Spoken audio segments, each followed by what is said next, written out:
Hi guys, GD source code YouTube channel पर आपका बहुत बहुत स्वागत है। और आज के इस वीडियो में हम डिस्कस करने वाले हैं व्हाट्सएप की बिजनेस एपीआई के बारे में। व्हाट्सएप की बिजनेस एपीआई आप कैसे ले सकते हैं और कैसे इसका यूज़ करके आप बल्क मैसेजिंग कर सकते हैं। तो देखिए, सबसे पहले आपको मैं दिखा दूँ, ये पैनल रहता है जहाँ पर आपकी बिजनेस एपीआई इंटीग्रेट होती है। जब आपको बिजनेस एपीआई मिल जाती है तो आपकी बिजनेस एपीआई यहाँ पर लिंक हो जाती है और यहाँ से आप टेम्पलेट क्रिएट करके कॉन्टैक्ट नंबर इंपोर्ट करके डायरेक्टली आप कैंपेन्स का यूज़ करके बल्क मैसेजिंग कर सकते हैं। ठीक है, चलिए अभी जान लेते हैं कि बिजनेस एपीआई आपको कैसे मिलती है। तो उसके लिए देखिए, कुछ फॉर्मेलिटीज़ आपको करनी होती है और चार्जेस क्या रहते हैं वो सब बताऊंगा। तो सबसे पहले आपके पास में एक फेसबुक अकाउंट होना चाहिए। फेसबुक अकाउंट के थ्रू आपको व्हाट्सएप की बिजनेस एपीआई मिलती है, तो एक सबसे पहले फेसबुक अकाउंट आपके पास में होना चाहिए।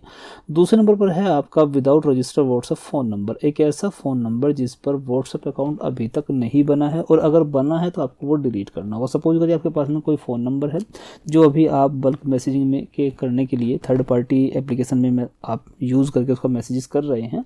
मतलब कुल मिला के बात ये हुई कि आपके पास में कोई फ़ोन नंबर है जो आप मैसेजिंग के लिए यूज़ करना चाह रहे हो, तो आप उसको बिजनेस एपीआई में लगा सकते हैं, बिजनेस एपीआई में यूज़ कर सकते हैं। लेकिन अगर आप उसको फ़ोन में पहले से यूज़ कर रहे हो तो फ़ोन से आपको व्हाट्सएप अकाउंट डिलीट करना होगा। डिलीट करने के बाद ही आप उसको बिजनेस एपीआई में यूज़ कर सकते हैं। ठीक है, तो एक फ़ोन नंबर आपको चाहिए जिस पर व्हाट्सएप अकाउंट ना हो। अगर है तो वो डिलीट करना होगा, नहीं है तो मस्त बढ़िया है।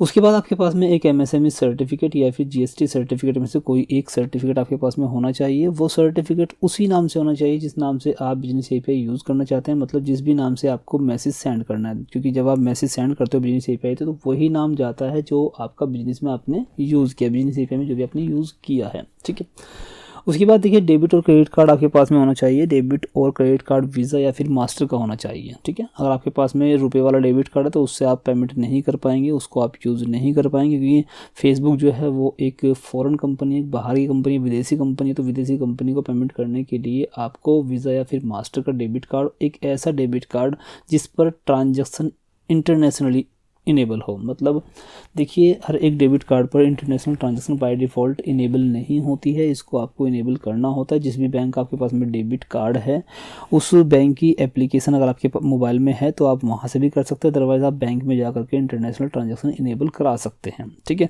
अगर आपके पास में HDFC, ICI, एक्सिस बैंक, जितने प्राइवेट बैंक है इनके डेबिट कार्ड आपके पास में, तो ये बहुत ही जल्दी ज़्यादातर एक्सेप्ट कर लेता है फेसबुक। जो अदर SBI, PNB इनके डेबिट कार्ड रहते हैं इनको एक्सेप्ट नहीं करता है। ठीक है, तो अगर आपके पास में प्राइवेट बैंक के डेबिट कार्ड तो बहुत ही बेस्ट है। ठीक है, उसके बाद आपका बिजनेस जिस भी नाम से है उसी नाम से आपकी बिजनेस एपीआई बनती है, क्योंकि उसी नाम से आपका MSME या फिर GST सर्टिफिकेट होता है। इसी तरह से आपके पास में आपके बिजनेस नाम को लेकर के ही एक डोमेन आपकी वेबसाइट होनी चाहिए। ठीक है, क्योंकि हम जब मेटा से अप्रूवल के लिए भेजते हैं व्हाट्सएप बिजनेस के लिए, तो उस केस में सबसे पहले आपकी वेबसाइट और MSME सर्टिफिकेट देखा जाता है सेम नाम से है या नहीं है। ठीक है, तो ये ज़रूरी है कि आपकी जो वेबसाइट है वो आपके उसी नाम से हो जिस नाम से आपका बिजनेस है, और उसी नाम से आपका MSME सर्टिफिकेट होना चाहिए।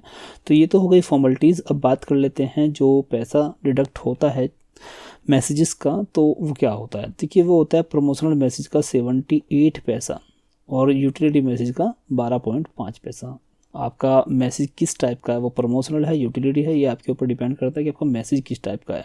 लेकिन पैसा इस तरह से डिडक्ट होगा, यूटिलिटी का आपका 78 और यूटिलिटी का 12.5 पैसा और प्रमोशनल का 78 पैसा। ठीक है, और ये जो पैसा है ये पर कन्वर्सेशन का है, ना कि पर मैसेज का। पर कन्वर्सेशन होता है 24 आवर का टाइम। जब आप किसी को मैसेज सेंड करते हो, जिस टाइम आपने मैसेज किया उससे नेक्स्ट 24 आवर, जब से लेकर के 24 आवर का जो भी टाइम गैप रहेगा उसमें आप जितने भी मैसेजेस करते हो, आपको कस्टमर मैसेज करता है, आप कस्टमर को मैसेज करते हो, 100-200 कितने भी मैसेज करते हो किसी कस्टमर को, उसका टोटल चार्ज 78 पैसा ही डिडक्ट होगा। यूटिलिटी मैसेज होगा तो 12.5 पैसे होगा। ठीक है, तो इस तरह के ये हमारे चार्जेस रहते हैं मेटा के। ठीक है, तो इस तरीके से क्या क्या आपको नीड रहती है वो चीज़ें आपने समझ ली, क्या चार्जेस रहते हैं वो भी आपने समझ लिया। लेकिन इसके बाद भी अगर कोई डाउट एंड क्यूरी है तो आप मुझे कांटेक्ट कर सकते हैं। मेरा कांटेक्ट नंबर आपको स्क्रीन पर शो हो रहा होगा।